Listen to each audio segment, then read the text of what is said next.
Today we're going over the fundamentals of weight loss, and this is all based off the position the International Society of Sports Nutrition put out back in 2017. And by the end of this video, you're going to know the core elements that make up a successful diet plan.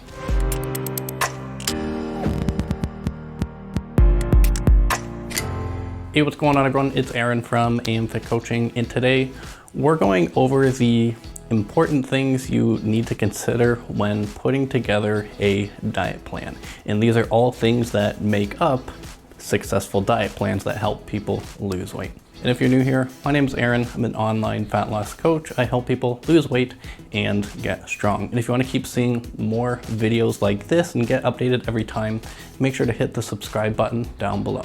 So with that out of the way, make sure to give this video a thumbs up if you like these kind of videos, and let's get into the fundamentals of weight loss. So before we dive in, all of the principles that I'm going over are based off their official stand and the entire paper. I will link the actual source down below, so if you do want to give the whole PDF a read, feel free to do so. And for today's video, I basically summarized 4 of the main points that will be the most important for you and put them together so that way you can follow these as well. The first fundamental is picking an eating style and foods that work for you. And this may seem obvious at first, but a lot of people, they tend to just pick what works well for others. But the important thing is to pick what works for you and to eat the foods that you enjoy. Because there are countless different diets, there are countless different eating styles and different foods out there and combinations of food, and all of them work, all of them do the same thing. What it comes down to is what you prefer in the foods you like eating. And this goes for things like intermittent fasting as well, where you're not eating for an extended period of time and you're eating in a shorter window of time.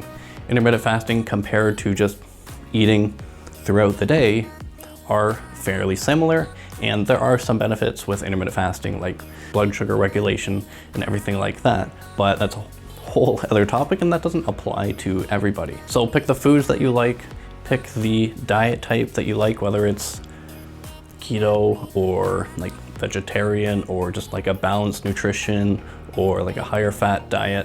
Whatever you enjoy the most, stick with that, and that will be the best for you. So the second fundamental, which makes up the majority, 99% of diet plans, is that diets that have a focus on losing fat are driven by a caloric deficit, meaning you have to eat less than your maintenance calories to lose weight. So you do need to eat in a deficit to lose weight. And on the flip side, diets that have a focus on gaining lean mass, which is just building muscle mass, are driven by eating in a surplus, so eating more calories than what your body needs. So if you are looking to lose weight and lose some fat, you do need to be in a deficit. Now there are some people that like to say that it doesn't matter, but what does matter is, yes, you do need to be in a deficit, but the foods that you're eating do have to be nutritious. You do have to actually stick with the foods that you're eating and make sure you're getting all the nutrients that your body needs. But the main factor that drives weight loss will be that caloric deficit. And if you want to know how to get in a deficit and how to calculate your deficit, I'm going to link my how to calculate your calories video up in the top corner. The third fundamental is very important, and I find it's the hard one for most people, and that's focusing on increasing your protein intake. Now, if you're a relatively sedentary person and you're not exercising or lifting weights, your body doesn't need that much protein. So you don't need as much as what like some bodybuilders would tell you. But however, if you are lifting weights, you are exercising, and you are focusing on losing fat, it is beneficial to increase your protein intake. So anywhere from 1.4 grams to 2 grams per kilo of body weight, which is roughly 0.8 grams to 1 gram per pound of body weight, kind of in that ballpark, a little bit less, but it's around there. And there are numerous benefits to increasing your protein intake. One of them, when you're losing weight, you do want to maintain as much muscle mass as you can, and increasing your protein is the best way to do that. as also increasing your protein allows you to feel more full, meaning you're going to be less likely to snack on things or overeat, and it's going to be easier just to comply with your diet. There is also the thermic effect of protein, meaning that it does cost more calories to metabolize protein than carbohydrates and fats. Although it isn't super significant, there are some studies showing that the thermic effect may be more beneficial around the 3 grams per kilo of body weight for protein, which is a lot of protein. So it's fairly minimal, but it's kind of that extra nudge that does help a little bit. Fourth fundamental is very important, and it really ties everything together. And it's your long-term success of your diet depends on your overall compliance. Meaning, if you can't actually stick to what you're doing and you don't like what you're doing, that diet is not going to work. So you need to be able to essentially fit your diet with your lifestyle and be able to kind of make it feel comfortable with you. And if you can't, that's typically where most diets fail. And the other part of this fundamental, along with the compliance, is that successful diets tend to mitigate the effects of metabolic adaptation a little more than others. And mainly by this, what I mean is that as you lose weight and as you lose body mass, your body requires less calories. So you don't need as much food to maintain your body weight. So you do need less calories. As well, things tend to slow down as well when you're in a caloric deficit.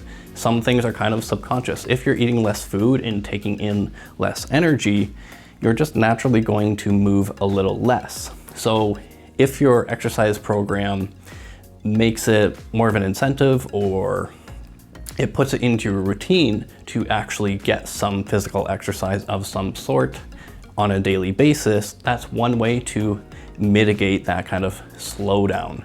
As well, increasing your protein intake along with lifting some weights allows you to mitigate some of the effects of that whole metabolic slowdown, which is why lifting weights, resistance training, and increasing your protein is very important when creating a diet plan. If you do want to learn more about the whole metabolic adaptation thing and what happens to your body as you are in a caloric deficit for a long period of time, let me know down in the comments and I can make a video explaining all of that in detail for you. So those are the 4 fundamentals of weight loss and the core concepts that make up an actual successful diet plan. And some of them may seem fairly basic, and weight loss, in a sense, it's fairly basic.